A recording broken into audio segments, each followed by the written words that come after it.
Cover Your Ass Prime Time with yours truly, Andrew Krystal, on the world's first and only talk radio station for guys, the all-new AM 640. What up, Mike? Toronto. VK on the beat. Check. I'm in Toronto, where you wanna get the city love. I'm from Toronto, where you wanna get the city love. I'm in Toronto, like we wanna get the city love. My city love me back for my city love. Welcome to episode 1843 of Toronto Mic'd, an award-winning podcast proudly brought to you by Great Lakes Brewery. Order online at greatlakesbeer.com for free local home delivery in the GTA. Palma Pasta. Enjoy the taste of fresh, homemade Italian pasta and entrees from Palma Pasta in Mississauga and Oakville. Visit palmapasta.com for more. Fusion Corp's own Nick Iones. He's the host of Building Toronto Skyline and Building Success, two podcasts that you ought to listen to. RecycleMyElectronics.ca. Committing to our planet's future means properly recycling our electronics of the past. And Ridley Funeral Home. Pillars of the community since 1921. Joining me today, making her Toronto Mic'd debut, it's Michelle Krystal. I can't hear you. Well, I haven't said anything yet. Oh, cool. Perfect. How are you? All right. Loving the everyday snow in Gravenhurst. What's it like living in Gravenhurst? Sad. How long have you been up there? July of 2024. Why did you move to Gravenhurst?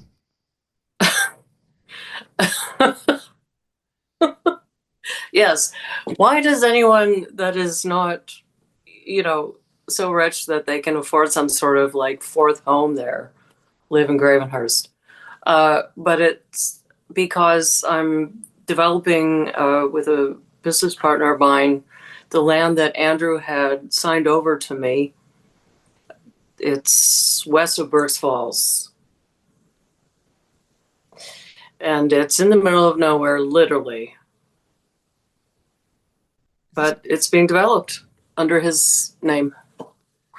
Well, before we go any further, this is the first time I've ever, seen you. We're Zooming right now. We've never met, but I just want to make sure I extend to you my sincere condolences on the loss of your husband, Andrew Krystal. Thank you. I see it as his loss. I mourn his loss. It's a very strange thing to describe, and perhaps that sounds crazy. But it's been very painful for me. Well, is it okay if I explore that just a little bit? Like, obviously, if you're not comfortable, you can tap out, of course. But it's been almost 4 years since we lost Andrew. Like, how are you holding up? Does it get easier with time, or is that bullshit that we say to make people feel better? I think, well, everyone's different. I gauge it from my parents lost their 6-year-old son. So for me, losing a child is the ultimate loss. And then there's all sorts of losses. Someone that you've spent a significant portion of your life with that is gone is a loss. So it's not like a lost contest or anything, but it blew me. It's as though I was standing on the bow of a deck somewhere and the wind blew me into the ocean and I just disappeared. I had poured so much of my life and identity into him.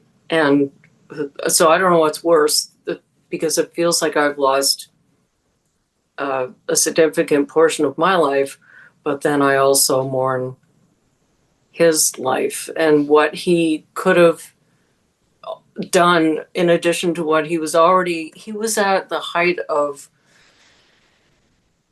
what I would say the height of his career and happiness, which is what I lament the most when I walk anywhere or see anything.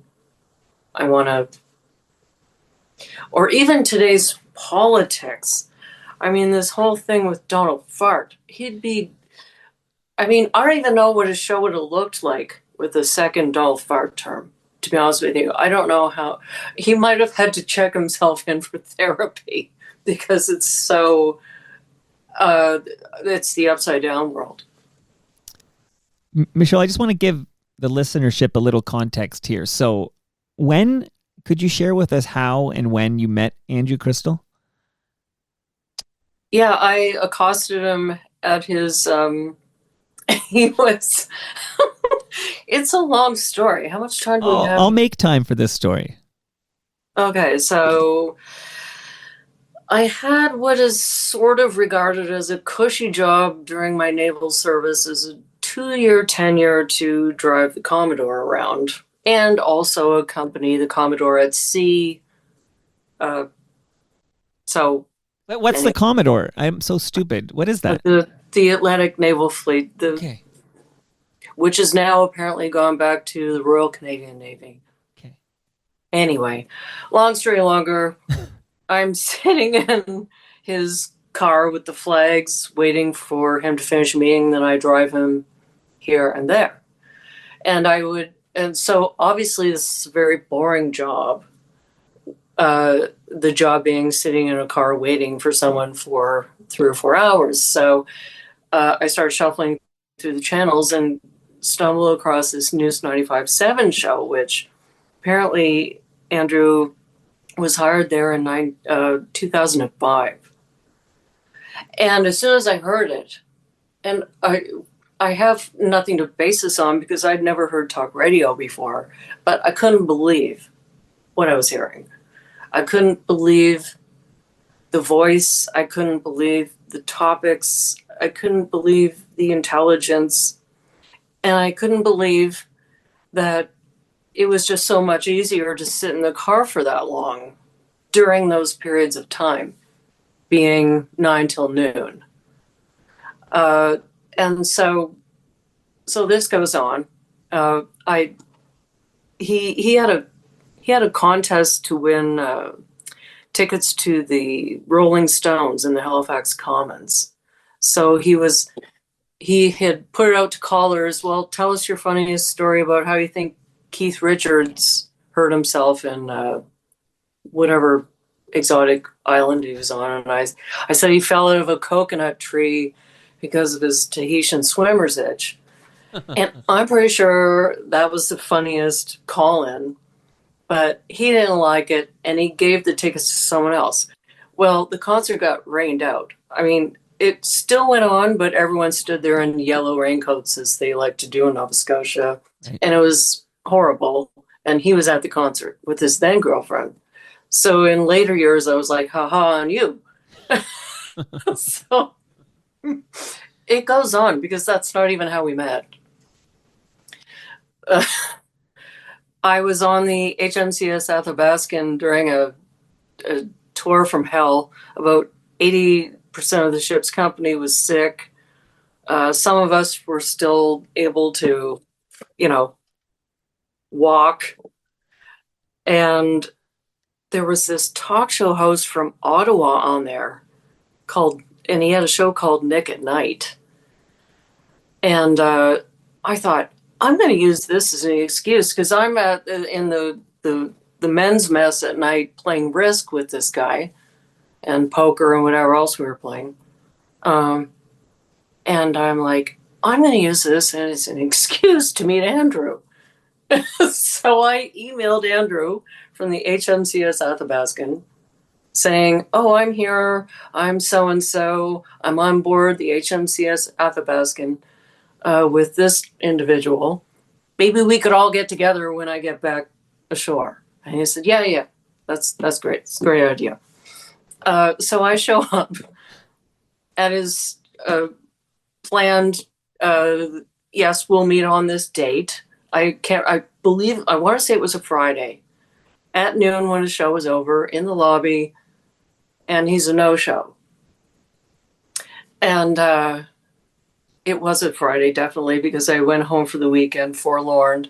But I'm still on vacation for another 2 weeks. So I'm like, well, just for the sake of it, I'm going to go back Monday and do the exact same thing.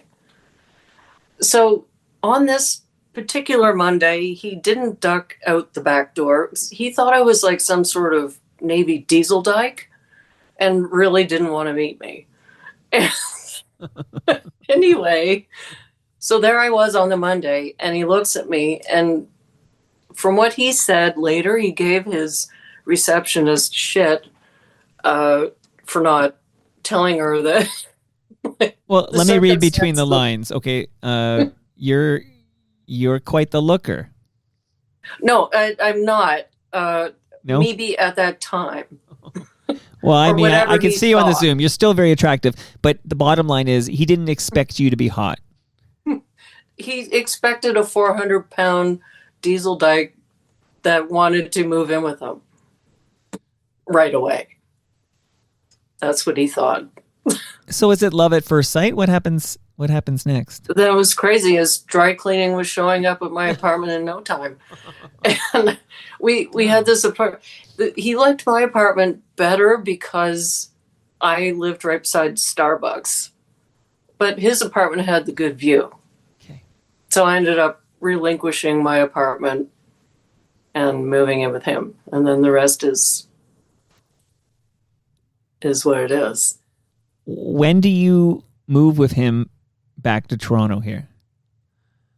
That would have been 2010 when he was about to join Fan 590. So I want to say July of 2010. Okay.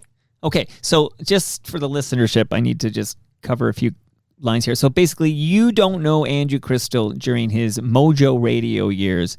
You meet him, so you meet him in Halifax because he leaves Toronto for Halifax. That's when you hear him, and you guys fall in love, I'm guessing. And do you eventually get married? Yes, we did that too. Okay, but did you get married before you moved to Toronto? Yes. See, I'm collecting all the bits and bytes here. Okay, so you're in 2010. He gets the job, Andrew Krystal. He gets the job at the Fan 590. He's the morning show host.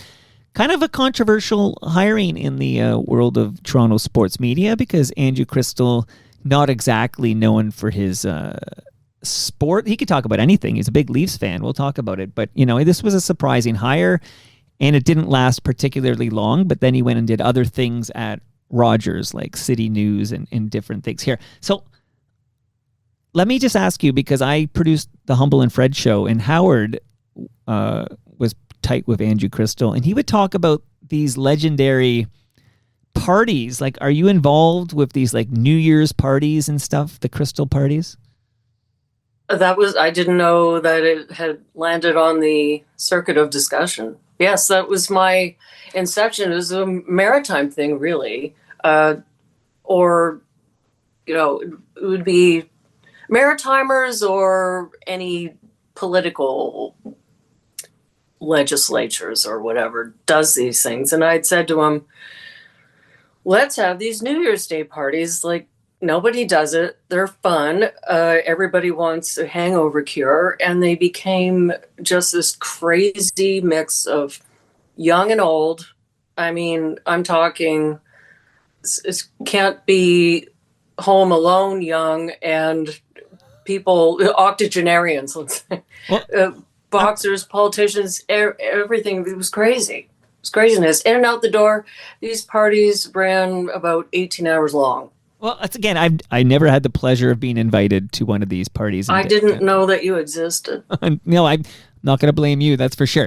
But I do hear from Humble Howard, who attended a party or two, and he would tell me something like, he'd say, oh, Pinball Mike Clemens showed up. And then he'd say, oh my God, there's Hazel McCallion. You mentioned old.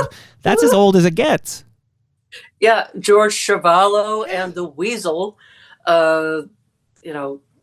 famously Jimmy Hoffa's driver who, I don't know, pissed off a few people. There's the real talk. It was nuts. You never knew who was going to walk through the door. Okay, so you're in love, you're married to Andrew Krystal, but what's interesting to me is that before you fell in love with Andrew Krystal, you loved him as a broadcaster. You loved him as a talk radio host. Yes. Yes, that's where I probably fell in love with him while I was sitting in the Commodore's vehicle. This is what happened. I just loved it. I hadn't heard anything like it before. What I always, and I said this to Andrew, but he doesn't really fit into these boxes we have. Like we like things to kind of fit into these preformed boxes, and he was sort of difficult. Like he was many things, and I think the industry struggled with what to do with an Andrew Krystal. Yes, well, that's exactly what I can only speak to what happened when we went to Toronto, because I didn't even know him when he landed the News 95.7 gig until I think. He'd have been there a year and a half, 2 years before I'd met him. So I only know what happened to Toronto. And he was a hot potato. Yeah.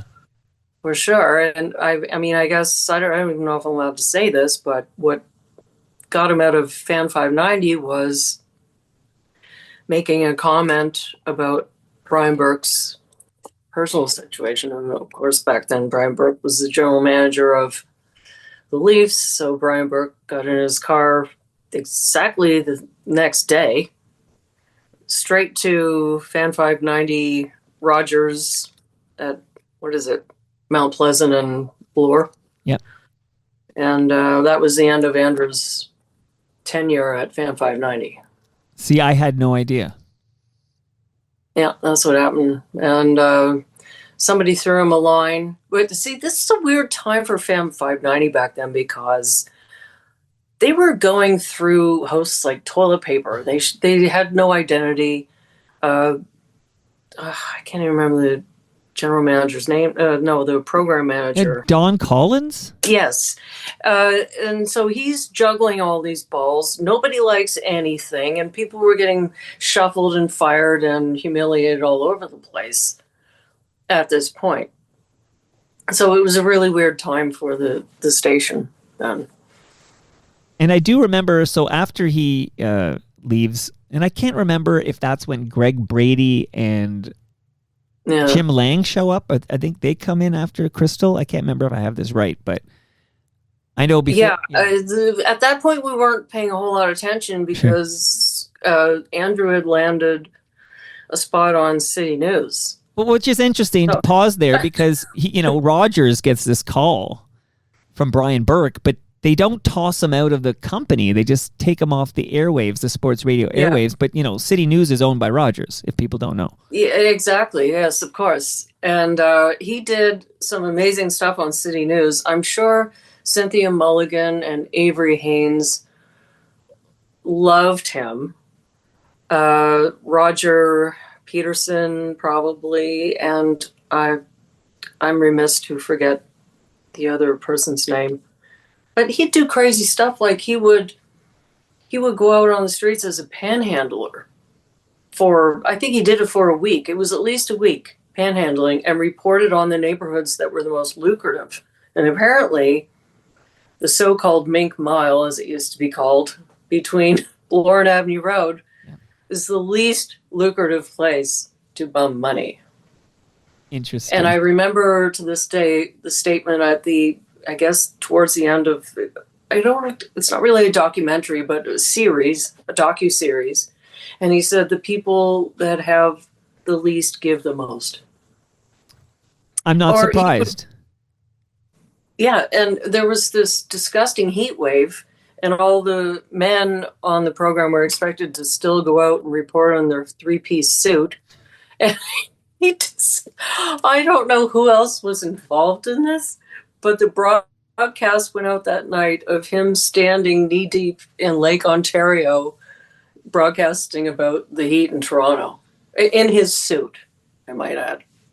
Yeah, like I said, tough to put him in a bucket, like a compartment, because he was a very talented, very creative broadcaster. And you knew that before you fell in love with the man. Yeah. and this is, I have to proclaim my naivety or isolation or whatever you want to call it, but I had no experience. I had never heard talk radio before. I grew up in Nova Scotia and joined the military at the age of 20.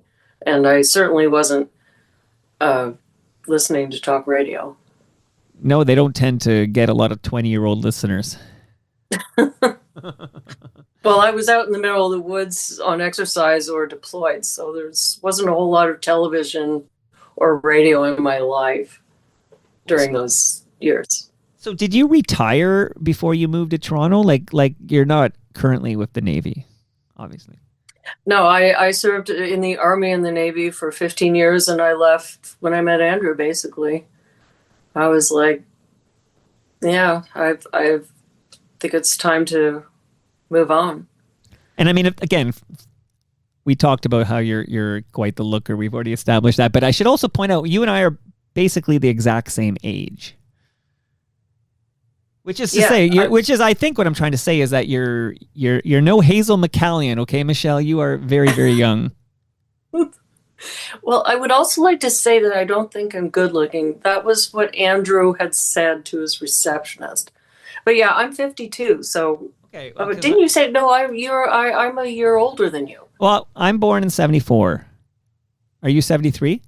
Mm-hmm. Oh, right. So you're my elder. I must respect you as my elder here. Yes. But in April 2020, I had been working on getting Andrew Krystal to visit the TMDS basement for a sit down ever since I met him through Humble and Fred. I met him. We talked on a phone call where I told you I was at that Horseshoe event. We had a Humble and Fred Christmas party at the Horseshoe, and I chatted up Andrew Krystal there, and it turns out you were there that morning. I Maybe. No? I was at a lot of events. Okay. You might have been there. It's all bleeding together. But my point is, I tried very hard to get Andrew Krystal in person because I thought, I like his energy. I have a different but similar energy. I can relate to his energy anyway. And I kind of wanted him sitting right here, and then we can do it proper. And exactly. Yeah, go ahead. I'm confused as to why he didn't. I think I can only assume he literally was too busy to go, because this was in the middle of the Sirius XM broadcasting, which was such a specific time frame, plus his other business that he was involved in. Well, I'm glad you mentioned Sirius XM because producers of his show, and I hope they're listening right now, I would have many email correspondence with these gentlemen regarding getting Andrew in the basement because they thought he would be great on this program. Because I give my guests a lot of room to be themselves and to breathe. There's nothing really rushed. I feel like that's where Andrew Krystal would really shine. Yeah. Isn't this a thing amongst talents such as yourself or say a Bill Maher or whatever, that they don't really like being around people in their neighborhood? Like a comedian's not going to go to another comedian show and say, wow, all that was funny and great. Like there's a little bit of I like you, but I don't really right. kind of thing. But I'm building towards the fact in April 2020. So when does that pandemic strike us? March. Okay, so it's like a month into the pandemic. Yeah. Yeah. He does agree to a phoner, like not a Zoom, I'll point out, like we're doing right now where we can see each other. But Andrew's like, okay, you can phone me and record the call. I don't know. He didn't discuss it with me. I was there when he did the interview, but he didn't really discuss the meat and bones of his decisions on that one. Because, as listeners know, it's one thing, like I prefer you in the basement, but I will do a Zoom if I need to. But the phoners is a whole different category because you can't see me, I can't see you, and Andrew would kind of get into one of his roles because he's his synapses would be firing, and then you can't really talk over that. You kind of have to wait for a pause, which may never come. So I remember thinking, oh my goodness, I never knew what to think of it. But I'm gonna read the description because people might want to go back and listen to it. But I'm gonna read the description and then I'm gonna ask you a big question about this episode. So this was April 2020. In the 630th episode, too bad it wasn't 640. I was 10 away from it being 640, but okay.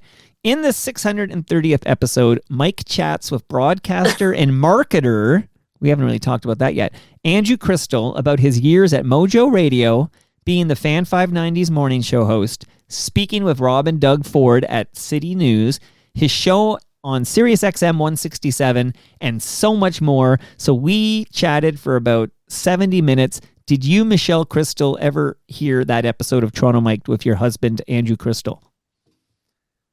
I did, yes. I listened to the full interview. I loved it. See, the thing is, I wasn't part of his life then, and you knew more about what he was talking about than I did.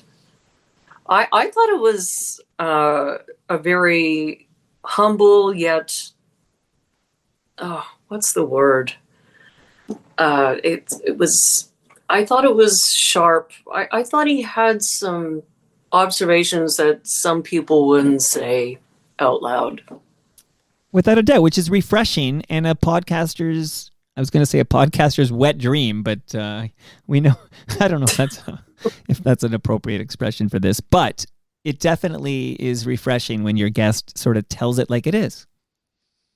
Yeah, and it was, he was very respectful. I think he just, to me, it sounded like someone that was standing from afar, observing, even though he was in the middle of all of what he was talking about. It was very interesting. So people can find that, episode 630. It's in the Toronto Mike archive. But then sadly, okay, and I hope you're okay to talk a little bit about this, but only a couple years later, so that was April 2020 when he was on Toronto Mike. In May 2022, I still remember getting the news, sad news that Andrew Krystal had passed away. Yeah, it's I don't know what else to say about that. I wish I had have been closer to his original Toronto friends. I mean, the list goes on and on. So I was only experiencing it from my insulated experience with Andrew and a few of his close friends that all came to help me. But I couldn't really see the big picture. I was in complete shock and dismay and whatever other word a person could use. Lost. Well, I can only imagine. And because I happen to know from people like Humble Howard and other friends, so that night, the night we lost Andrew Krystal was the same day that Jennifer Valentine put a video on Facebook about John Derringer. And everybody in the Toronto radio community was chatting about this bomb that Jennifer Valentine had put off. And I mean, we're still feeling the reverberations from this video today. But I know, for example, multiple friends texting with Andrew Krystal about Derringer into the wee hours of the morning. And it's the very next day we find out that Andrew had passed away. And again, I'm not trying to violate your privacy here, but it sounds like it was very sudden. Yes, it was. I don't know. See, I don't know anything about John Derringer or anything about Toronto radio in those days. So these are Andrew's experiences that I really know little about. I kind of wish I'd paid a little more attention to that regard. I just honestly don't know.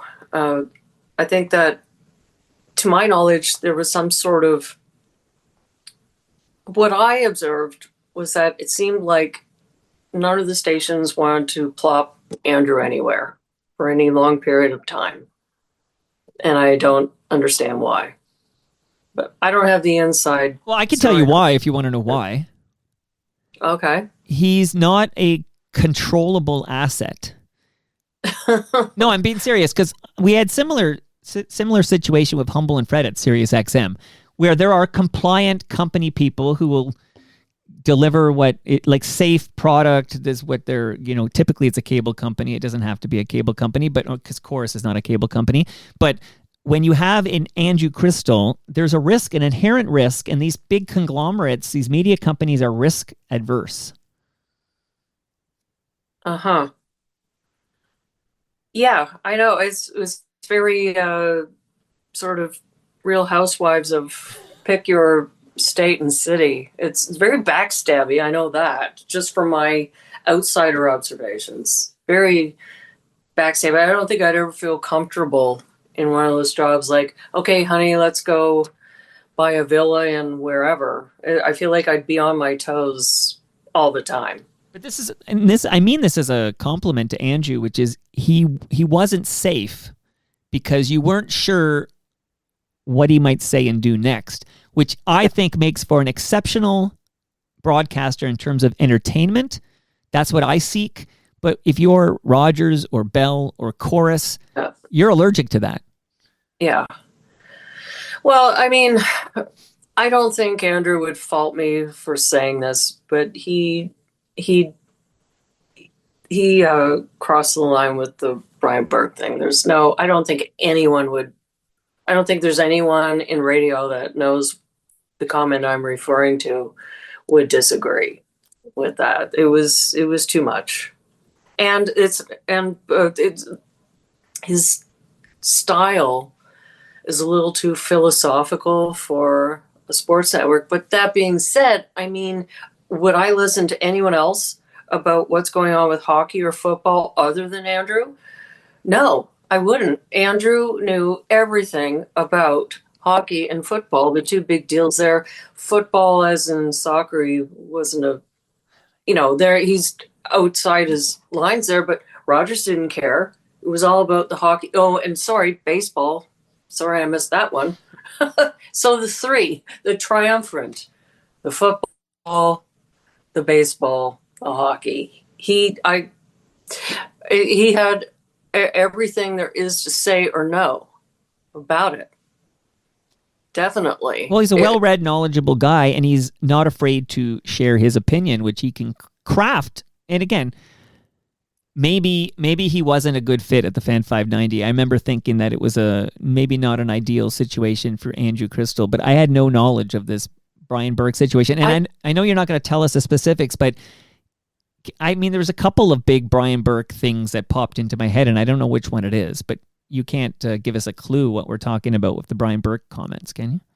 Well, I don't know if it was, okay, so what year would this have been? Anyway, the Leafs are tanking. Brian Burke is the general manager. And Andrew made a comment that maybe his head is in the right place over the loss of his son. Okay. But there was no homophobia tied to this commentary. Oh God, no. Okay. No. I just wanted to clear. I didn't want people to think. Okay, go ahead. No, not at all. It was strictly, is he up for the job? And I mean, we all know he shouldn't have said it. Right. But there was no hatred involved. Certainly not. I don't even think. Definitely not homophobia was not in the equation. Is Brian Burke's head in the game is what he was saying. And right. Brian Burke, and I would do the same thing if I were as powerful as Brian Burke was at the time, to also get in my vehicle and go straight to Don Collins and the guy's name escapes me now, and do the exact same thing that Brian Burke did. But I was gobsmacked. I didn't know that he'd said it. Obviously I wasn't at his shows in the studio. I heard about all this post facto, and I said, Jesus, why did you say that? Well, that hearing you, I don't think. Sorry, but hearing you clarify what it is regarding, because my brain went to a bunch of places, and I'm glad you kind of clarified it a bit. Oh no, it had nothing to do with that. Andrew's own brother and nephew are homosexual, and he loved them dearly. If that's, first of all, I didn't know that Well, Brendan, Brian Burke's late son, right. was a homosexual, and I didn't know Brian Burke at all, and I feel kind of awkward talking about this anymore because I have no business talking about Brian Burke's family. Sure. But I can just speak on behalf of Andrew to say it didn't come from there. It was, why is this team failing? And everyone was doing that. It's usually the coach gets blamed. And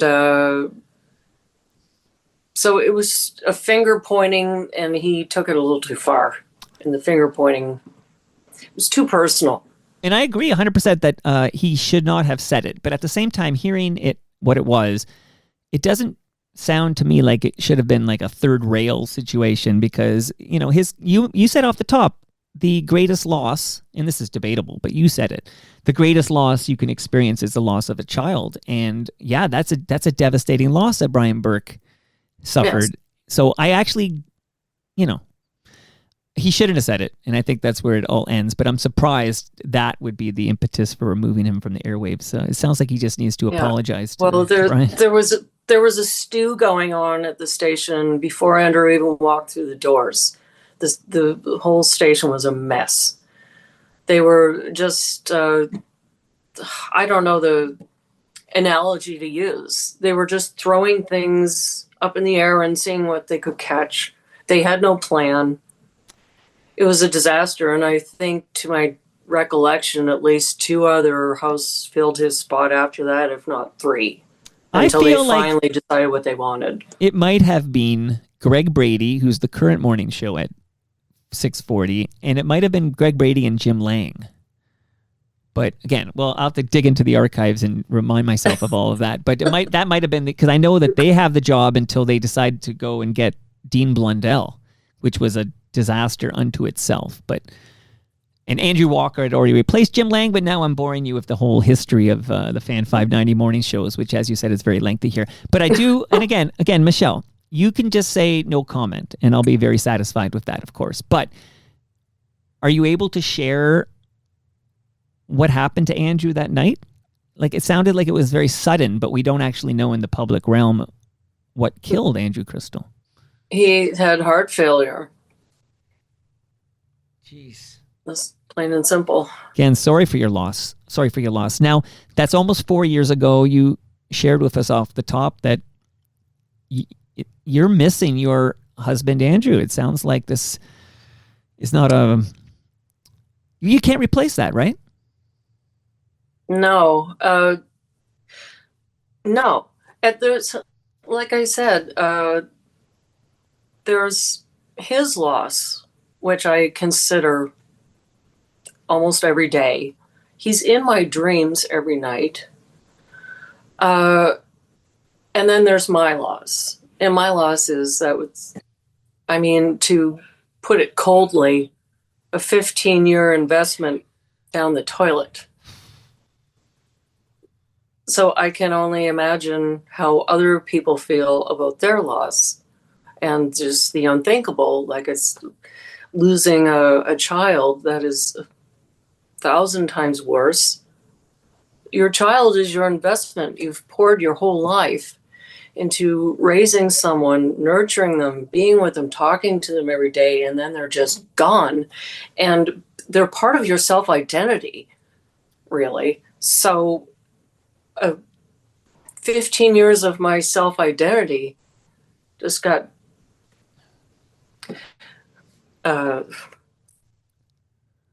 beheaded. It's interesting how you feel a need to point out that there are worse losses. It's almost like you're minimizing your loss. It's unnecessary because there is no ranking, right? Loss contest, yeah, I know. Hey, I know. You lost a son? Oh, that trumps my, pun not intended, by the way.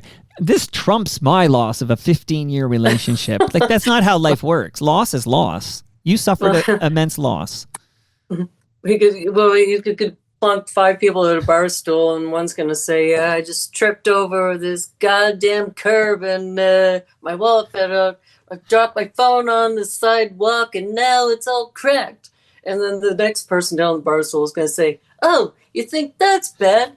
Well. It's like one-upmanship. Yeah.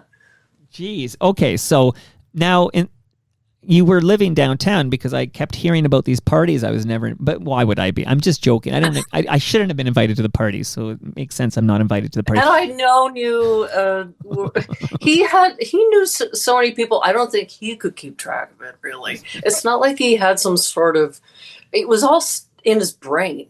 He didn't have any organized system to keep track of anybody. Well, he had the wherewithal, or maybe people just knew to go to this address on New Year's Eve. Oh, New Year's Day. Oh, sorry. Okay, and it was 18 hours. Okay. No, so it was 11. So it would run. So guests could arrive anytime at 11 a.m. on January 1st. Okay. And they could stay on as long as they want, and they could leave whenever they want. And so all the people that were hungover that would show up around 3 or 4 or 5 were the late people. And I'd have a barbecue on the roof and a turkey full of bourbon and all that stuff. Okay, so it was a crazy thing. It sounds crazy. It sounds amazing. And we're talking downtown, so we're talking like Bay and Bloor. Yes. Okay, so my question the Colonnade. I don't know if any of your listeners are familiar with the Colonnade. Okay, well.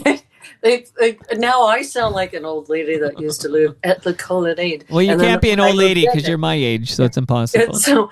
And when I moved in, the people that lived there already 50. Oh, you should have seen what this place used to be. I don't know what is going on here. And then back in the day, and like Stan Garden, for instance, he used to have Penthouse 2. When I moved in there, Penthouse 1, where Stan Garden used to stay. He's a baseball player, Do you know Stan Garden? No, I don't know this name. I'm trying to. These kind of characters, like Sarah Waxman, the King of Kensington, married to the King of Kensington, all the people like this, they were there when the place opened in like 1963. And Stan Garden has Penthouse 1, which was half the top of the Colonnade with a swimming pool. Well, that when I moved in there, that penthouse went for $26,000 a month.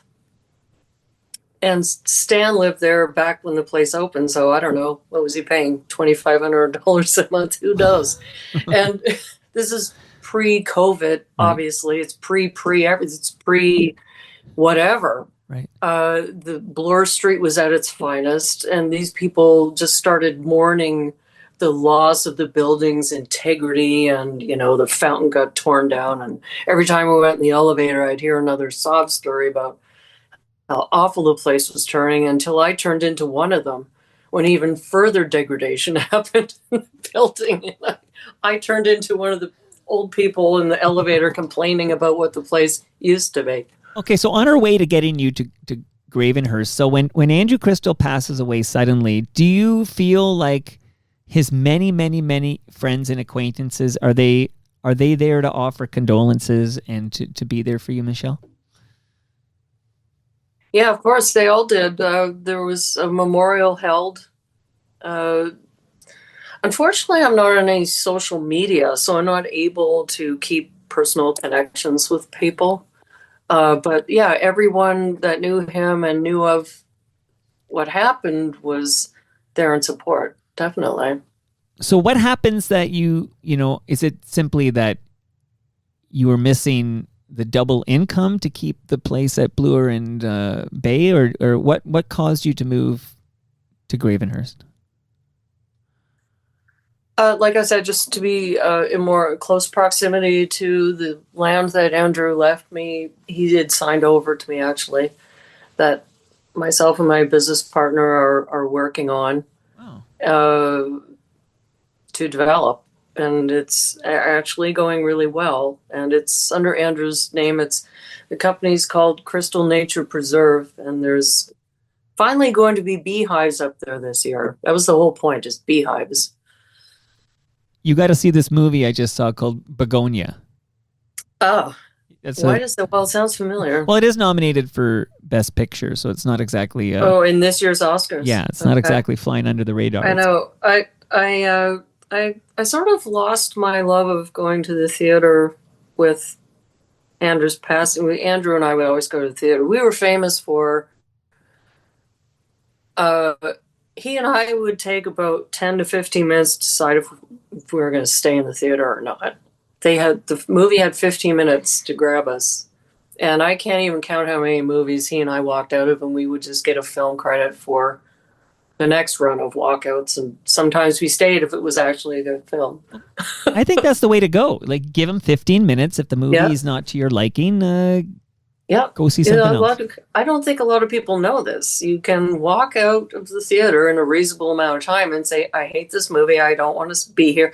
Or you could get really dramatic and say, this movie traumatized me and I didn't see the warnings because I had my glass on. Whatever. Right. You could say you have diarrhea.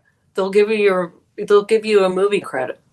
You don't have to sit there and punish yourself for 2.5 to 3 hours. It's a good pro tip there. Good pro tip there. So because I'm going to ask you about some tapes. It sounds like we're breaking into the Al Capone's vault here. Okay, I'm going to ask you about the tapes, and that's going to be explain what we're going to drop into this very episode of Toronto Mike next. But I'm worried about you in the sense that I don't know I don't have any advice. I don't have any solution, but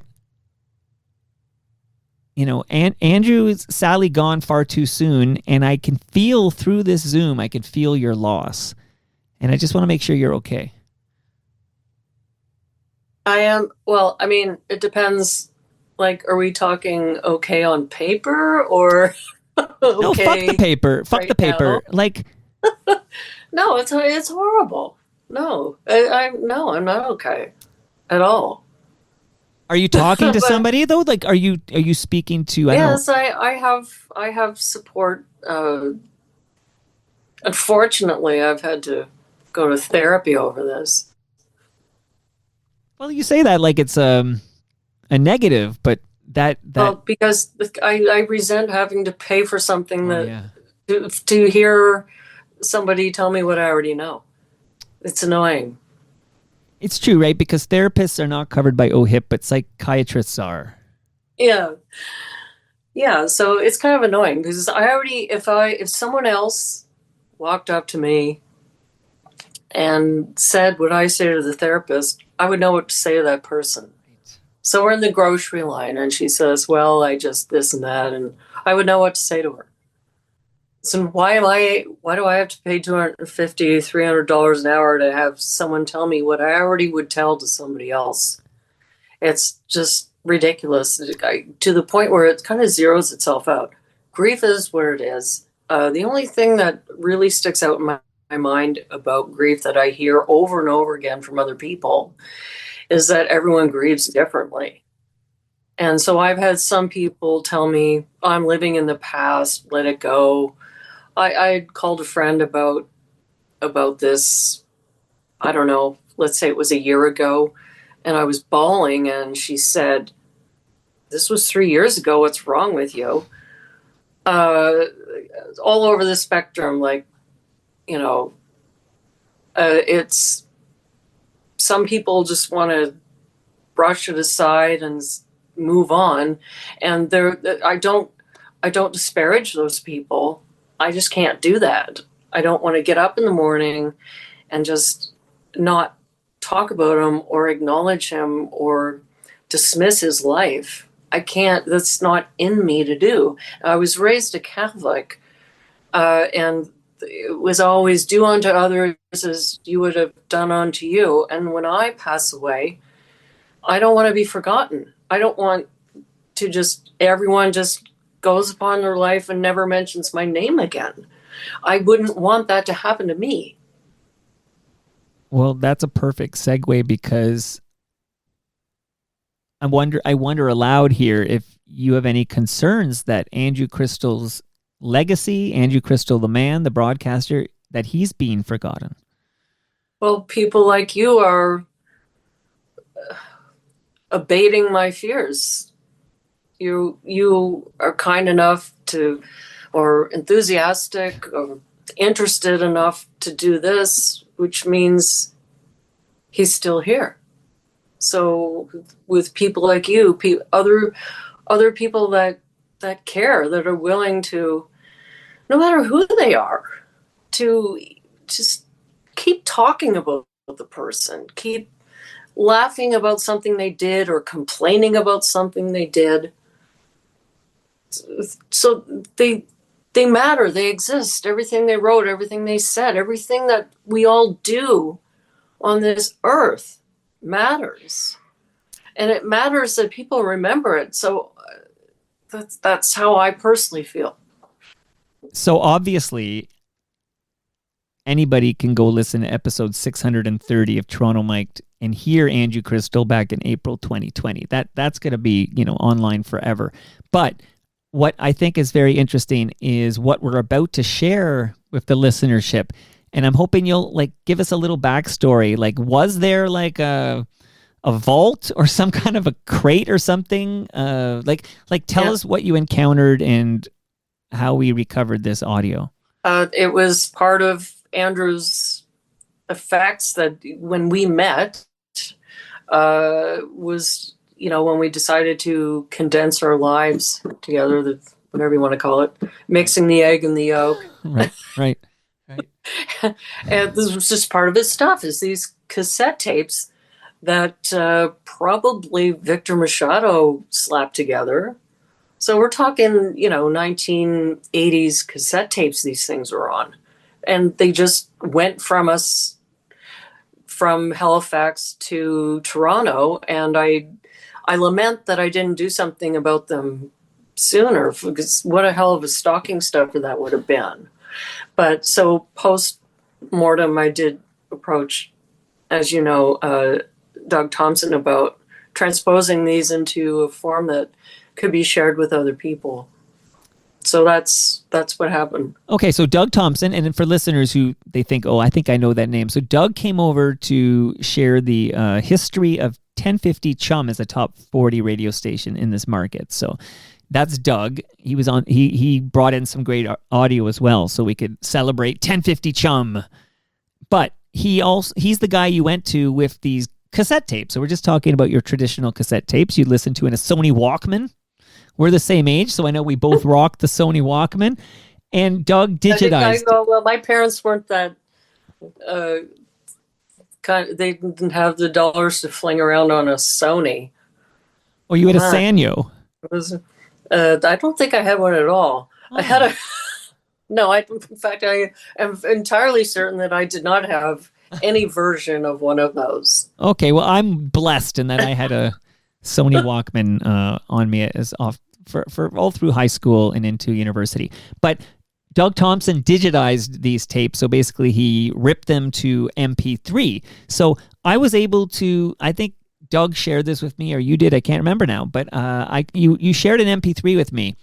And I'm literally going to drop it in unedited at the end of our chat here. But this is basically early MOJO Radio days for Andrew Krystal. By the way, since we last talked, I remember now, Andrew Krystal was not a day one host at MOJO Radio. He took over, if my memory is correct, he took over for a chap, an FOTM, which means friend of Toronto Mike. He's been on.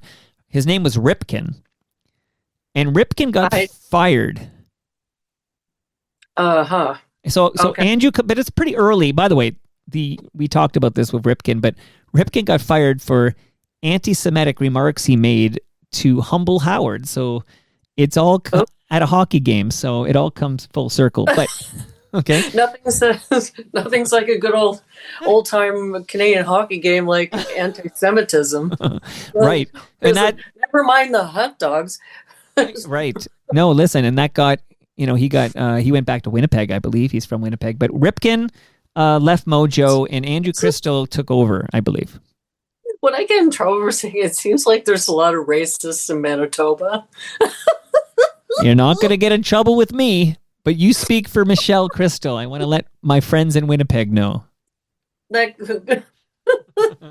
I have meager evidence of this. Okay, wow. Michelle speaks for Michelle. Send your hate letters to her. To Gravenhurst, care of... yeah.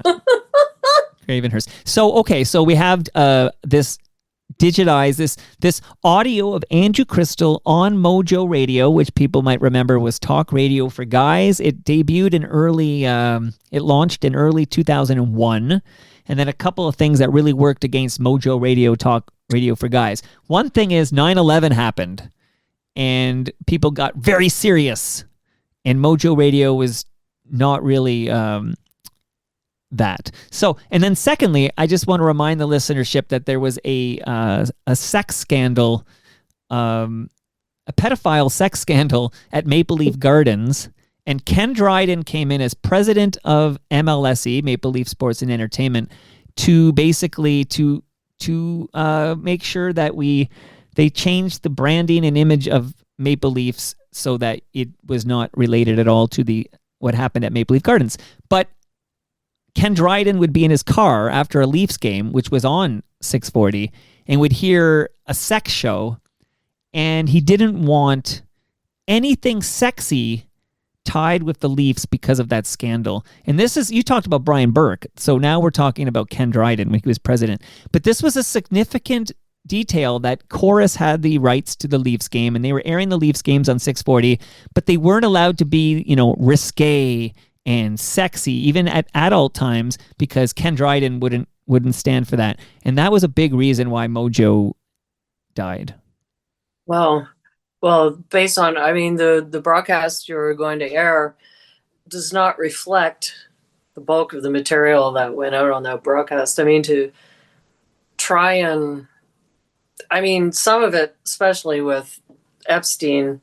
By the way, I feel sorry for anyone with that last name at this point. Right, and it's hard to even watch the Sweat Hogs on Welcome Back, Kotter.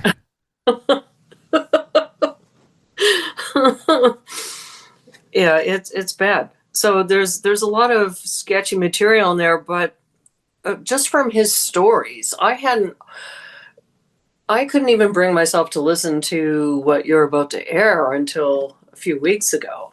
So I haven't heard the rest of it, only through Andrew's stories. And it includes women in the bathtub and, obese people can't have sex and whatever. It was just all over the place. I think he was probably resembling a Howard Stern. Canadian version of Howard Stern. Yeah. So we're going to, literally, you and I are going to say goodbye here in a moment, and then the listeners will hear what was recovered on this cassette tape. We broke into the vault of Krystal, and we found this cassette, and we digitized it. Thank you to Doug although I also I'm pointing here to my cassette deck that's connected to my laptop because I digitized some stuff for Humble and Fred. But Doug did the dirty work there. We got this audio. I'm not editing it. I'm just dropping it, and people can remember this is early 2000s. Yeah, and it's affordability all the way. It's crazy. If anyone can listen to the entire segment, it just gets more and more interesting. On top of that, I believe this must have segued the Winter Olympics because he's talking about Team Canada hockey. Salt Lake City. Yeah. That's 2002. We win gold. That's our first gold in, I think, 50 years. Yeah. So it's a good one. Well, we're going to hope lightning strikes twice here and that we win gold again in Italy because those Olympics start on Friday. So you're right. It's this time period, 2002. And on our way out, I just want to say, Michelle, that thank you for your time here and for telling us a little more about Andrew Krystal and your relationship with him. I'm going to read you a note that came in when I promoted on Blue Sky that you were coming on. I know you're not on social media, but Debs just said, sometimes she feels that Alan Carter, who is on City News, he's channeling Andrew Krystal, and it always makes her smile. She's very much looking forward to this show. So your husband great. Has not been forgotten. Well, thank you so much for having me on. And again, next time you throw a party in Gravenhurst, maybe at the new development, if it's a New Year's party, I want an invitation. Yes. Will do. Thank you again.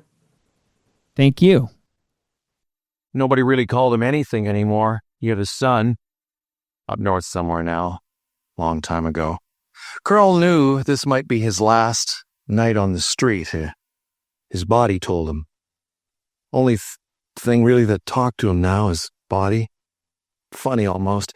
He wasn't sure that this would be his last night, but it was scary now, although it was tough to get scared now after all that. But all Carl felt this February night was tiredness. Real tiredness. He couldn't feel the concrete. Too tired. Carl closed his leather eyes over his face. His worn face, his mask of sadness that only had the same mask of hopeless, sad, and lonely fear underneath it. He was married once. Carl remembered that. Before he closed his eyes for the last time, there was a cake. He remembered there was a cake. In the morning, the police wouldn't know his name. Carl. His name was Carl. When they pile the bodies of the homeless up like cordwood and nobody gives a damn, when politicians call for criminalizing the homeless instead of jailing themselves for not outlawing their own fat cat criminal insensitivity, maybe it is time to cover your ass. Tonight on Cover Your Ass, let's beat up the homeless. They're not real people anyway, are they? Throughout urban Canada, too many communities turn their backs on those who are struggling. Some neighborhoods even have zoning bylaws prohibiting emergency shelters. Not in my backyard, they say, and why should this be surprising? Not in my backyard neighborhoods are just taking their lead from the federal and the majority of provincial governments. Tonight, the homelessness question and insensitive remarks by disgusting politicians who would like to criminalize homelessness. Jack Layton, City Councillor on the line from Vancouver, and your phone calls at 416-870-6400 star 640 on your cell phone. And at 8, it's hockey action. Maybe the last time you're to voice on the Leafs. Well, the second coming of the Leafs, Team Canada, the next best thing to the Leafs. It's all coming ahead. Cover Your Ass Prime Time with yours truly, Andrew Krystal, on the world's first and only talk radio station for guys, the all-new AM 640. The Leafs are on MOJO. The Leafs are on MOJO Radio, the all-new AM 640. The Leafs are on MOJO Radio, the all-new AM 640. When you hear the Leafs, think MOJO Radio, the all-new AM 640. The Leafs are on MOJO Radio, the all-new AM 640. The Leafs are on MOJO Radio, the all-new AM 640. Catch the Leafs' next game after the Olympics, February 26th against the Hurricanes. I'm Mike Stroll. I write stories about this great city and its people, ordinary people doing extraordinary things. Take what's going on in the world and find the heart and soul of the story. Sometimes people are just looking for somebody to talk to, and it's amazing how willing people are to talk if you just listen. I'm trying to get my readers so they're sitting right there talking to the people with me. Life is as important as what's going on in the headlines. Here comes a laugh, here comes a tear. Pick up the Toronto Sun today. This is Dave, Ontario Toyota dealer and brand new dad, and I'm telling my new son about our big icebreaker event. Can you say icebreaker? Yes, you can. We've got purchase financing as low as 0.9% on select models, which is as little as these tiny toes. They go vroom vroom boom all the way home. It ends soon, so hurry in. See your paper for details. Is your daddy an Ontario Toyota dealer? Real people selling great cars? Yes, he is. Yes, he is. You like MOJO? You hate MOJO? Got a comment? Let us know. Shoot the shit at 416-870-1111 from Talk Radio for Guys, MOJO Radio, the all-new AM 640. You're listening to Cover Your Ass with Andrew Krystal on Talk Radio for Guys, MOJO Radio, the all-new AM 640. One homeless person dies on the streets every 6 days in Toronto. I'm thinking about this homeless issue in light of the remarks Flaherty made. Conservative leadership candidate Jim Flaherty wants to eliminate homelessness by making it a crime. And I don't think that there is a bigger cover your ass scenario than homelessness. But for the grace of God go thee. Most people treat dogs and pets better than they do their own kind, as we've seen. And City Councillor Jack Layton is on the line from Vancouver. And Jack, welcome to the program. We've got you there, Jack Layton? Yes, you do. I hope you can hear me. Yes, I can hear you loud and clear. Good. And wanted to remind people as well at 8 o'clock, my psychological version of the Leafs is Team Canada. They've got the maple leaf on them, and I'm cheering for hockey, but I'm such an inveterate Leaf fan that I just can't disassociate Leafness from my cheering for Team Canada. So we will be talking about the greatest thing of offering of our hockey nation, Team Canada, in hour 2, and I will have a special guest come by in hour 2. So it's a put up or shut up night in hour 2. You must get it said. If we lose to Finland, I think the world will stop. Now, one world that hasn't stopped for Jack Layton is defending the underdog. One of the city's most assiduous counselors for looking up for the little guy is Jack Layton. And I wondered what you thought, Jack. You're also the author of Homelessness, The Making and Unmaking of a Crisis. What you thought of Flaherty's remarks about criminalizing homelessness a few days ago. Well, I wasn't all that surprised, frankly. At least he was articulating what he really felt. And, we know where the guys stand. It's certainly not where I think a person should or could stand if they'd ever spent any time getting to know homeless people and how they got there and their stories and what wonderful people they are, really, and the backgrounds that they've had are so troubled, and there's a different pathway to homelessness for everybody there. And you made the comment earlier on, there, but for the grace of higher powers go I, and there's no question about it when you hear the stories.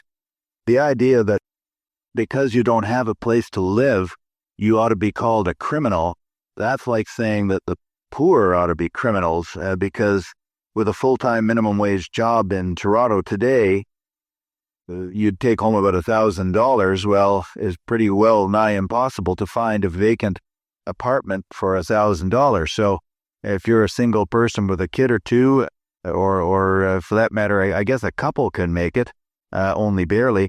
We've got 200,000 to 300,000 households in Toronto now paying more than 50% of their income in rent. And believe me, they could be homeless at the end of any month if they had a personal crisis come up. I mean, this one woman who ended up in the shelter system with her daughter. She was trying to get her daughter into university. It was George Brown. And the question was, at the end of the month, do I pay my daughter's tuition or do I fall short of my rent and hope I can piece it together in a couple of weeks? Well, she ended up being evicted 5 days after she missed her rent payment and ended up in a homeless shelter. So, is she a criminal? I wouldn't think so. She decided to try and put her kid first. There are lots of stories like that. There's also stories of people with illnesses, people we used to take better care of in times gone by, but now they're supposed to fend for themselves. And whether they're dealing with schizophrenia or depression, I mean, how could you not be depressed being without a home, and therefore having to have medication and what have you, and try to get your life together. I had one homeless guy say to me, I quote him in the book, when he finally got into some affordable housing, which, by the way, is the solution to this problem, along with some other supports to help people out. He said, I've fallen into addictions due to my depression and whatever. And he said, how can you get started on the road back if you haven't got a roof over your head? Pretty wise advice. And I think Mr. Flaherty would be well advised. The government certainly desperately needs to look at building affordable housing, as well as bringing some kind of sanity to the rent laws of this province, because it's okay. Now, what? Okay, the thinking with getting rid of rent control was that this would help developers, which would create market forces that would make it better for big business, better for developers, and that competitiveness alone would create a marketplace that would regulate itself. You see, there's two lies here. When big business screws up, it's the first person to go with its hand out to the taxpayer. It's the first weasel up to the trough. When it's doing well, it wants the government to screw off. And the trickle-down economic theory of, getting rid of rent control, has it seen a grow? I see condos all over the place, but where's the affordable housing, Jack Layton?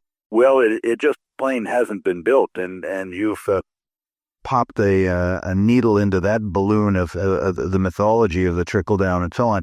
It was the argument that was given at the time by the companies that own these rental units by the thousands and tens of thousands. They said, "Oh yeah, get rid of rent controls and we'll start building."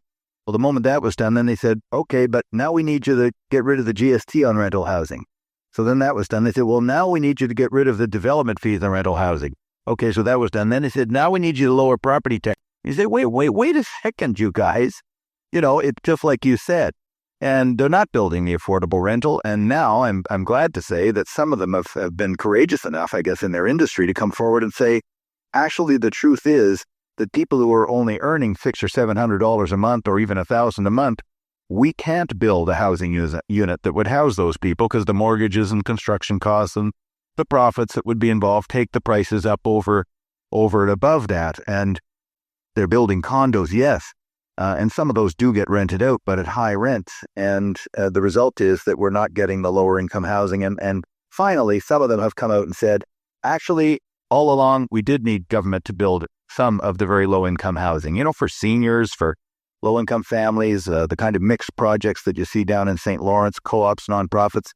They used to win us awards in Canada. People used to come from all around the world to see our housing programs, but starting with Jean Chrétien, they canceled them in 93, and for a few years they didn't notice much difference, but by the time 7 or 8 years have passed, you just can't find affordable housing anymore. And meanwhile, the rent control scheme that was supposed to be the panacea turned out to be a terrible thing. It has transferred approximately $100 billion worth of $1,850 million worth of value to the landlord owners, the rental apartment owners from the tenants in Toronto in the first few years of its operation. I mean, it's a huge transfer of wealth from people on the lower end to people on the upper end with nothing to show for it in terms of more housing. That's the problem.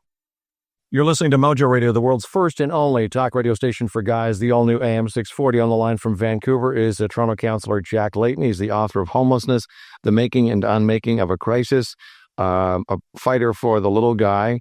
Do you think that my question that I'm posing in hour one tonight of Cover Your Ass Prime Time, do you think the homeless should be jailed? Do you think that we should criminalize homelessness? Flaherty is playing to, he thought about this, I'm sure, before he did it. And I'm giving him as much credit as I possibly can here. But we don't have a national housing policy, do we? And it's the feds are just as much responsible for this as just as responsible as the Tories. Well, that's right, Andrew. And, one comment just on Flaherty's remarks. He said, oh, well, down in New York, they made homelessness a crime and people got off the streets. Hats off to Mel Lasman, who surprised me a bit in the strength of his reaction, because he went down and talked to Mayor Giuliani, and the mayor said to Mel, which was what we knew to have been the case, he says, well, when we made it illegal, we thought we were doing the right thing, but what we ended up finding was that these people were hiding, then they were hiding away in back lanes and dumpsters and the hidden away in sewers and in the transit system, and we were finding them dead. And we decided that what we needed to do was build more affordable housing, which they're now doing in New York, unlike in Ontario, and get them more help. We needed to give these people help. They were clearly lost souls, difficult situations, and extremely poor. And we needed to help them with a combination of a roof over their head and some people who could help connect them with housing and training and medication and all the various things they needed, so that they wouldn't spend their whole life being hauled into emergency wards, which you and I have to pay for, let alone the misery they experience, and get them back into a more sustainable scenario. And they're doing that much better in New York. It's far from ideal. Because they're getting help from the federal government and the state government there. You're listening to MOJO Radio. MOJO Radio, the world's first and only talk radio station for guys, the all-new AM 640. Paul is on the line from Toronto. Say hi to Jack Layton, City Councillor for Toronto in Vancouver. Go ahead. Hey, sir. How are you? Good. Thanks for taking my call. Just a quick question. Are you familiar with the STEP Foundation? The STEP Foundation? SCEPS? I think so.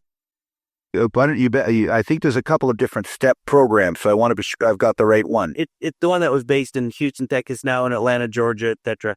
My question to you, Mr. Layton, I appreciate all that you're doing, and I certainly share your sentiment that we implore this sentiment. I share your position and commitment to helping and elevating the quality of these people.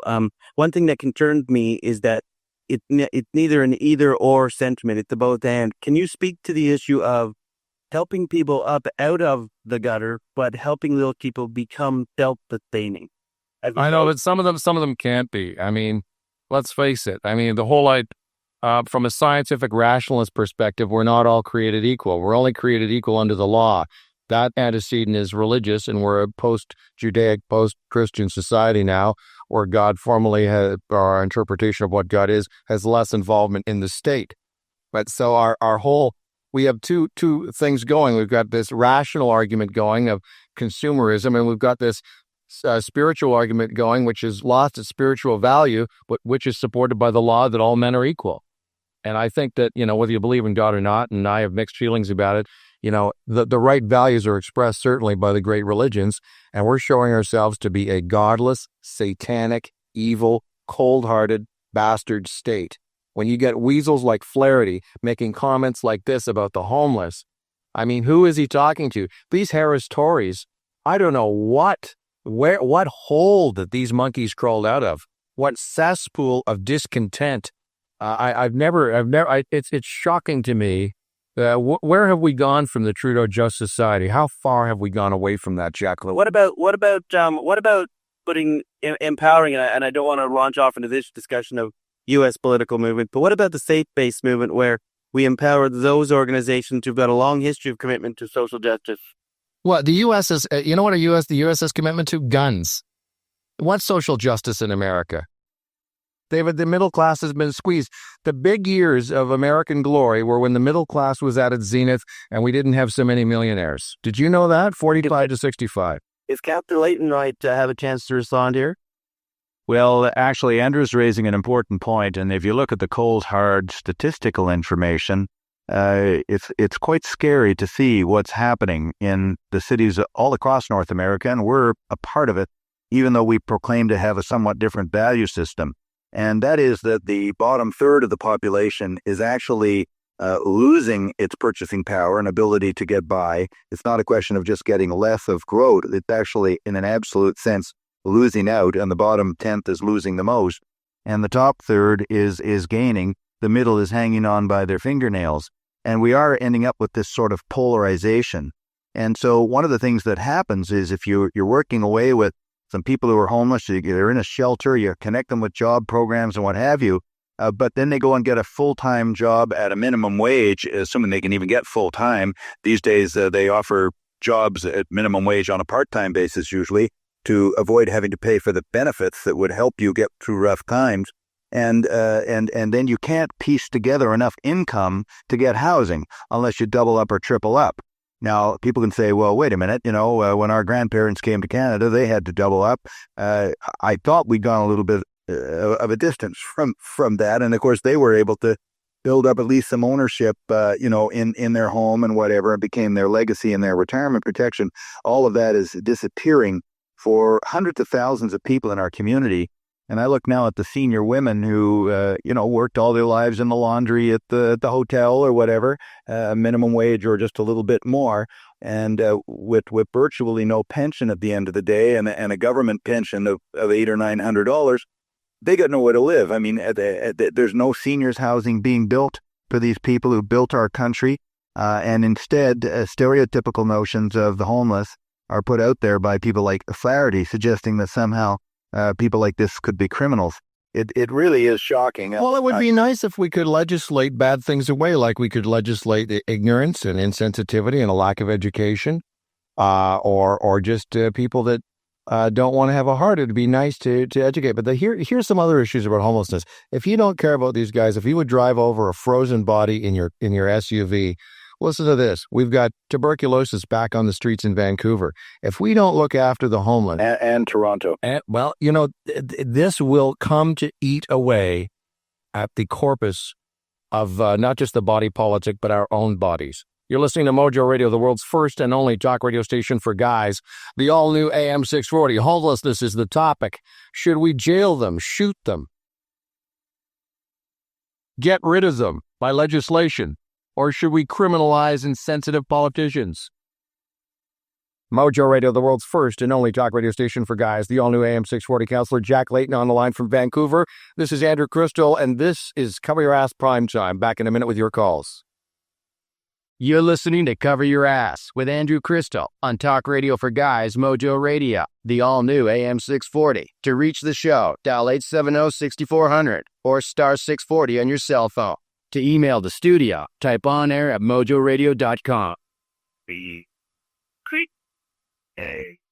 MOJO Radio reminds you there are no chicks in jail. If you've been out with the boys, don't get behind the wheel, or you'll be in with the boys. I always get the top bunk.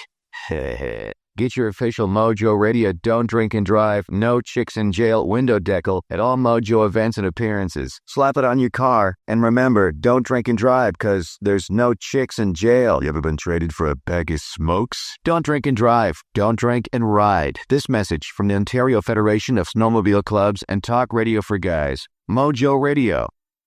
The all-new AM 640.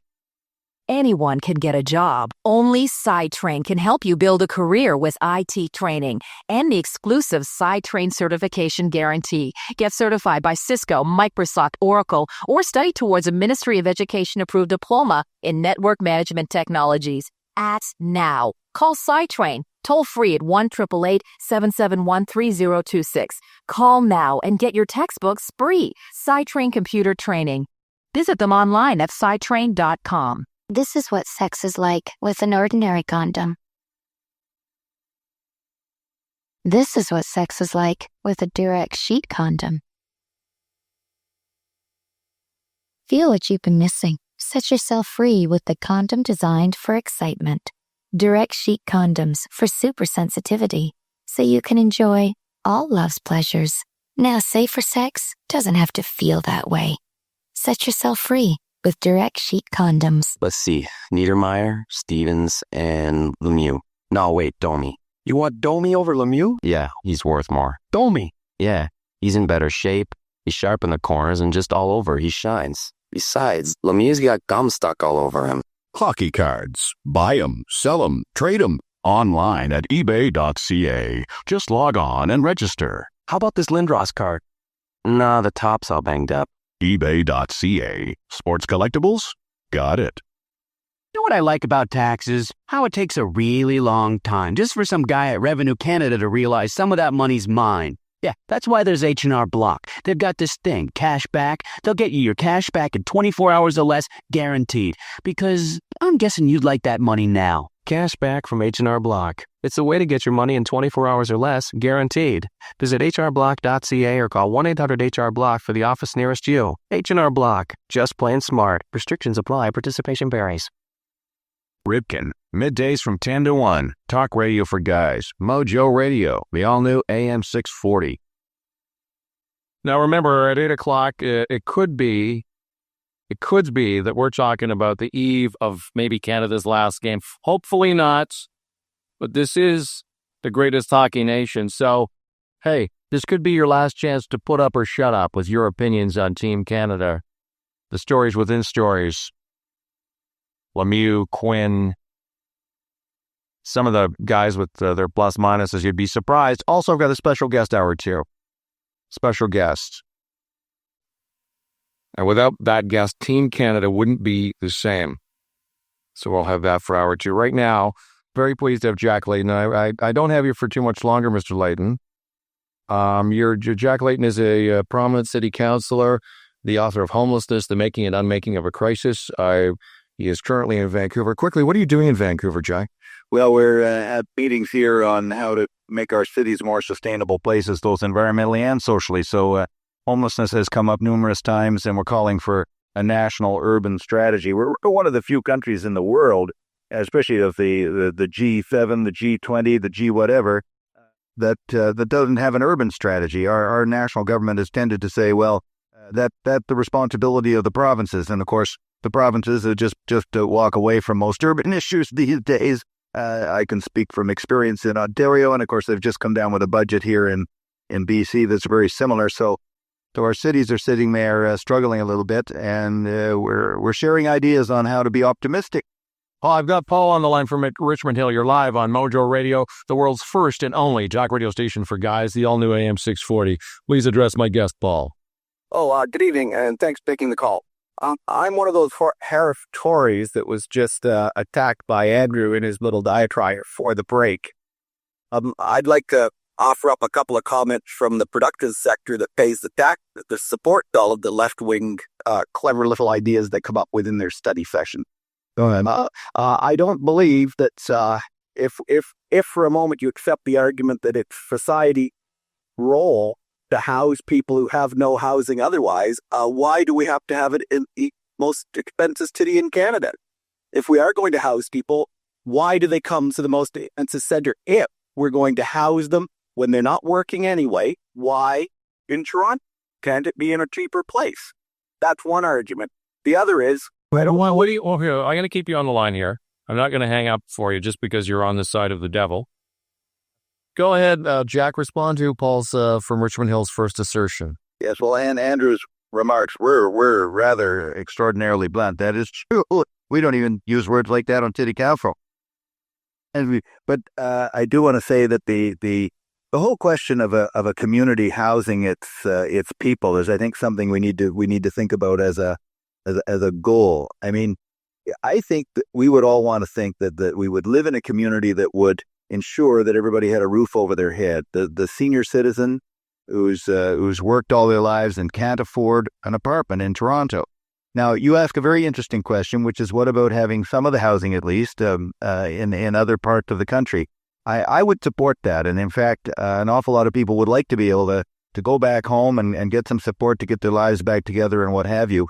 And we have a lot of programs trying to encourage that because, frankly, it saves everybody money and it's a lot more meaningful for the person. And that's why at the Federation of Canadian Municipalities, we've said that we want all communities across the country to be able to build some of this affordable housing. Because at the end of the day, it'll be less expensive. I have to stop you. We're going to go to a break, but I'm going to put Paul, the Harris supporter on from Richmond Hill, on hold. We're going to go back to Paul. We're going to go back to Jack Layton briefly because I know he can't stay much longer. We're going to go to a break. Come back with your calls. This is Cover Your Ass Prime Time on MOJO Radio. Keys a night. I got the feeling that something right. I'm so scared I kiss out. Hi, everyone. Okay, it's time for another in our series of MOJO Radio Scary Facts. These are facts that are kind of scary. Okay, let's listen. Tiger shark sometimes attack and eat dolphin. God, stars, that's scary. Those poor dolphins. Someone should try and help them. Those tiger sharks, they're just bullying them. This is Talk Radio for Guys. MOJO Radio, the all-new AM 640. MOJO Info. On Sportsnet Ontario, I'm Cam Stewart. The Canadian ladies guaranteed no worse than silver in hockey. Down 3-2, the girls rallied with 5 unanswered to hammer the Finns 7-3 in the semis. The women will now meet the winner of the U.S.-Sweden semifinal. That's on right now. The Americans up 3-0 in the second period. The men enjoying the day off before beating the Finns in tomorrow night's quarters. Wayne Gretzky knows what he's going to be up against a feisty Finns team. Their biggest quality is they work hard. They might not have the depth or the talent that the Russians or the Czechs or the U.S. may have, but their work ethic really is up there with any team in this event. The puck drops at 10 o'clock in a late start. A close shave for the Canadians in the men's aerials. Jeff Bean just missing out with the podium. He finished 4th. Canuck cross-country skiers Sarah Renner and bronze medalist Becky Scott have failed to qualify in the 1.K final. Jennifer Robinson representing Canada in her first Olympics tonight. She's going to skate in the short program. They don't want Mike Tyson in Vegas, but the Capitol says he's all right. The DC Boxing and Wrestling Federation voting 3-0 in favor of granting Iron Mike a license to fight. And a huge 7-player deal in the NBA saw the Bulls and Pacers trading top scorers. Jalen Rose, Travis Best, and Norm Richardson, they go to the Bulls, while Brad Miller, Ron Mercer, Ron Artest, and Kevin Ollie are now Indiana Pacers. For more scores, catch Sports Central tonight at 10 on Sportsnet Ontario. This is it, the year 1AD, after DAB. This is the era of digital audio broadcasting. You get your favorite station with CD quality sound, a display for song credits, weather, and traffic information, and some incredible DAB exclusive programming. This spring, you'll find a wide selection of DAB radios at Radio Shack. To find out more, check out digitalradio.ca. Humble and Fred, weekdays from 5:30 to 9 a.m. on Talk Radio for Guys, MOJO Radio, the all-new AM 640. You're listening to Cover Your Ass with Andrew Krystal on Talk Radio for Guys, MOJO Radio, the all-new AM 640. This is MOJO Radio, the world's first and only talk radio station for guys, the all-new AM 640. Yours truly, Andrew Krystal with you. Homelessness is our topic in hour one and hour two. Team Canada keep wanting to call them the Leafs because I'm so Leaf-like when I cheer for them. I got a blue and white tattooed to my soul, but it's red and white. Talk tonight, getting ready for the game against Finland tomorrow. Right now, Jack Layton, City Councillor, on the line from Vancouver, where he's attending a conference on city wealth and health. The big disease is homelessness. We have Paul, who is a Richmond Hill dweller, calling from Richmond Hill anyway. In his heart, he dwells in the sewer as he is a Harris supporter. Your comments, Paul, were, why do homeless people come to Toronto? Because it's more expensive to come here. So they come to the most expensive city and they need social assistance. They should go to a cheaper place. The problem is that if you don't have a car, you can't live in Mississauga. We can't put these people in Mississauga at square one. Sorry, they're coming to Toronto because this is where the services are. Your thoughts, Jack Layton?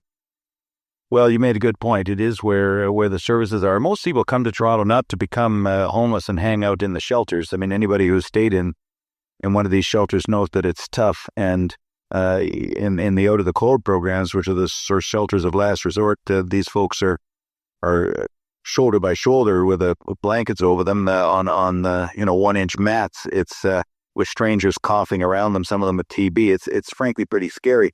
So nobody's really choosing this. But they end up here. They may have come to Toronto to try and find work. A lot of people do that. But wasn't Jesus Christ a marginalized hippie wanderer? Wasn't he like a smelly guy walking around with robes on? He was not a consumer. He had no money. He was heretically preaching what was viewed as a Judaic sect. Yeah, but if I can just butt in for a second here, Andrew, the difference between Jesus and the homeless people in Toronto is there was no government agency supporting Jesus. The people who believed in him. No kidding. Harris is crucifying the homeless now. Hey, the feds bad too. Kurt, I'm tired of you guys just making comments like that. I am going to avoid making any kind of personal attacks on you or whatever your political belief. All right, Kurt, go ahead. What's your second point? Hey, what's your second point? My second point is the marketplace is what drives the world. And so long as we have an expensive marketplace in Toronto because of what is going on here, you're going to have higher costs. I know, but it's a fallacy to say that the economic system will look after itself. Look at the U.S. free trade. Yeah, but they screw us on our softwood. Softwood lumber in a minor issue. No issue. It's not a minor issue. There's 20,000 woodworkers out of work right now because of that softwood lumber style by the U.S. There's more people in the high-tech sector with jobs. And those have dropped at a higher level. So what the economy? My whole point is that... Are you living in a house with some wood in it? We've got to start to look a little bit less at our own narrow sector and start thinking like a community. I'm suggesting we be realistic.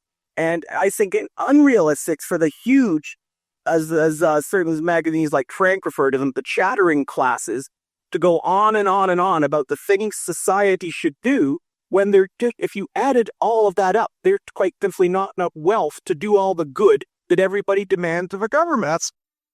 If we took 1% of what the world spends on arms, we could eliminate completely all deaths of children due to what? Excuse me, I'm chattering right now, to use your word. We could eliminate all deaths of children, as right now 5 million a day that die due to bad water, and 10 million a day that die due to inadequate food. 1% of the world's money spent on arms could address that. We have the money. That's not the issue. It's a question of whether we as a society work together to make sure that everybody has things met, or whether we're going to focus simply on ourselves. I think we have to have a balance of the two. And we've filtered that balance completely in the wrong direction lately, and we can see some of the consequences out there. Andrew, I am sorry to have to sign off. I know you'll have an enthusiastic discussion with Paul there on the line. I have to sign off back to what's going on here, and thank you for taking the time to look into the issue. I appreciate that, and I'm going to continue with Paul from Richmond Hill, and I will get to Earl and Bert in a moment. Thank you for joining me, Jack Layton. You're a god. good man. He's a hero. He fights. It's so easy for these guys at this level to just take big checks and to be corporate ass lickers. But he's never done that. Now listen, Paul from Richmond Hill, the market does not look after itself. This idea that the free market, this is the United States lives in a mixed economy. That's a total fallacy. And as soon as we have an economic advantage, like in softwood lumber, they get the government to go in and screw us. So it's swearing to me, hey, who goes for the handout every time you're a moron? Who goes for the handout every time there's a problem? Big business. Absolutely. Earl in Etobicoke, you're live. Good evening. Welcome to Mojo Radio. Go ahead. Thank you. I noticed Jack Layton did offer to debate Jim Flaherty on where they each have equal time and they each given a chance to answer. He's great at making pronouncements and criticizing people. I don't see him so hot in debate. Well, Flaherty, what do you think of Flaherty's comments? Now, look, I haven't... Go ahead, Earl. I'll shut up. You talk. Thank you. Flaherty is pointing out that you can't solve the homeless problem in Toronto with money, because that's not the problem. If you listen to Jack Layton, he wants massive government program. By the time he spends all those billions of dollars, more people are going to be thrown out of their homes than get put into homes. But you got to understand, it's the way the pie is cut up. He's not saying tax more. Look at the gas tax that we have. We are being taxed to death. No, that's not true. But we're not allocating our money. We're not being taxed to death in this country. The taxes are certainly higher than we wish they were. And we're getting less for them. You can't pump more money into the Toronto market. Why not? Costing money because your prices will just go up. You're not giving the money to the homeless. You're giving the money to rich liberal developers. What money you give them, the more they'll take, but you won't get any more houses and you won't get any people off the street. Rising rents. Okay, this is from Jack's book, Homelessness, The Making and Unmaking of a Crisis. If you're just tuned in, we're talking homelessness, hour one. Hour two, of course, Team Canada Mojo Radio, the world's first and only talk radio station for guys, the all-new AM 640. His book says rising rents in combination with falling incomes for so many Canadians are driving forces behind homelessness and the affordability crisis. And if you take a look at the stats showing what percentage of your income went to your car, what percentage of your income went to your home, there's a squeeze going on here. Bob Ray allow big... Okay, I got to kill him. We're just moving along here. Okay, I'm going to go to Peter in Mississauga. Go ahead. What are you guys doing today? Excellent, man. I should finish up with the last guy had to say. I do pray for a lot of the stuff that did happen. By the way, I welcome heated debate. I certainly welcome heated debate, but as a former government employee, I saw where a lot of the spending was going. A lot of wasted money. Sure, but and if Parent hadn't come in when he did, this province would be in a lot worse shape than we are now. Bob Ray was handing out money left, right, and center to anybody and everybody who had something to pull the... Okay, let me just say this. I'm going to continue with you. I'm going to say this, and then you can respond, Peter. Okay, Bob Ray, first of all, didn't govern like an NDP, or he governed like a Liberal because there was no dough to be a socialist when he came in. Number two, there was a crisis when Ontario came in. Bob Nixon, the Liberal, we had bogus books. Remember that deal? The Ontario Liberals, they were hiding a whole bunch of stuff. It was a disaster. When Ray got in, it was a worse nightmare than he thought. I'm not a knee-jerk Liberal here. And the federal government has done not enough for the city. No question about that. Well, the point is that Harris didn't adjust his strategy going in. We went into the biggest economic boom that this province and country had ever had. And we have too many social issues with an economy that still didn't go into recession technically. We have more money around than we've ever had. We still have the GST. We still have the damn casinos. They're not going to go away. And the thing is, we have more millionaires in North America than we've ever had. And this issue of corporate concentration, where the rich get richer, the middle class gets squeezed, and people get thrown out on the streets, is just wrong. It's wrong. And it's unhealthy to have these petri dishes of disease known as the homelessness floating around on our streets. There are always going to be schizophrenics in our society until we start playing God better and controlling things with genetic engineering. There are always going to be people who are marginalized emotionally. Do you know that we've been eating like fermented fruit or whatever since, I don't know, about 2 million years? They found shells and, bowls with rotten grapes in it. I mean, we've been getting high for years. It's part of the human system. We spend most of our energies trying to emotionally alter ourselves. So there are going to be people with emotional problems, may turn to drugs and may be out on the street. This is part of humanity, but I know it is. But at the same time also, you've got a lot of them out there who are out there by choice. See, this is dealing with a lot of the younger people who turn around and say, well, you know what? I can't live with my parents. I want to be out on the street because I don't want to live by their... It's really horrible. It's horrible. But play by their rule. Well, you know what? Unfortunately, until you're 18, you have to stay in your you should stay in your parents' home and abide by their rule.